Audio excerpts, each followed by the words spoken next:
অনুরাগের ছোঁয়া ধারাবাহিকের নতুন পর্বে দেখা যায় যে দীপাকে নিয়ে চলে এসেছে নিজের বাড়িতে। অর্জুন দীপাকে বলে, তুই যদি পারিস বাবলিকে শান্ত করতে, কিন্তু বাবলি তো রেগে গিয়ে নিজের রুমে এসে দরজা বন্ধ করে দিয়ে বসে আছে। হতাশ হয়ে যায় সবাই। ওদিকে পৃথা ম্যাডাম কিন্তু চলে এসেছে দীপার বাবার বাড়িতে। সেখানে উর্মি আর জয় জানিয়ে দিল আজ পৃথা ম্যামই ছিল অনুষ্ঠানের সঞ্চালক।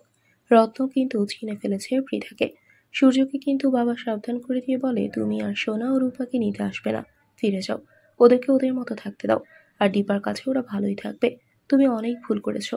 বাড়িতে শোনার কিন্তু মনটা খুব খারাপ। এদিকে বাবলি কিন্তু বমি করে দিয়েছে দীপার কাপড়ে। অসুস্থ হয়ে যায় বাবলি। তাকে সুস্থ করেই অর্জুনকে নিয়ে বাড়িতে ফিরে এসেছে দীপা।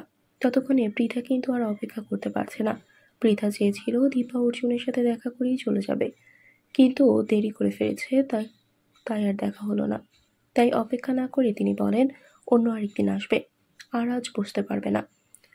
দীপার সাথে জরুরি দরকার ছিল। বেরিয়ে পড়ে পৃথা। তারপর দীপা ফিরে আসে অর্জুনকে নিয়ে। বাড়িতে ফিরে এসে জানতে পারে পৃথা ম্যাম এতক্ষণ অপেক্ষা করছিল। মনে মনে দীপা ভাবে, আমার কাছে পৃথা ম্যামের কিসের প্রয়োজন? তাহলে কি পৃথা ম্যামই অর্জুনের মা? বন্ধুরা, তোমাদের কি মনে হয়? এক্ষুনি একটি লাইক দিয়ে এবং কমেন্ট করে জানিয়ে দাও তোমাদের মতামত।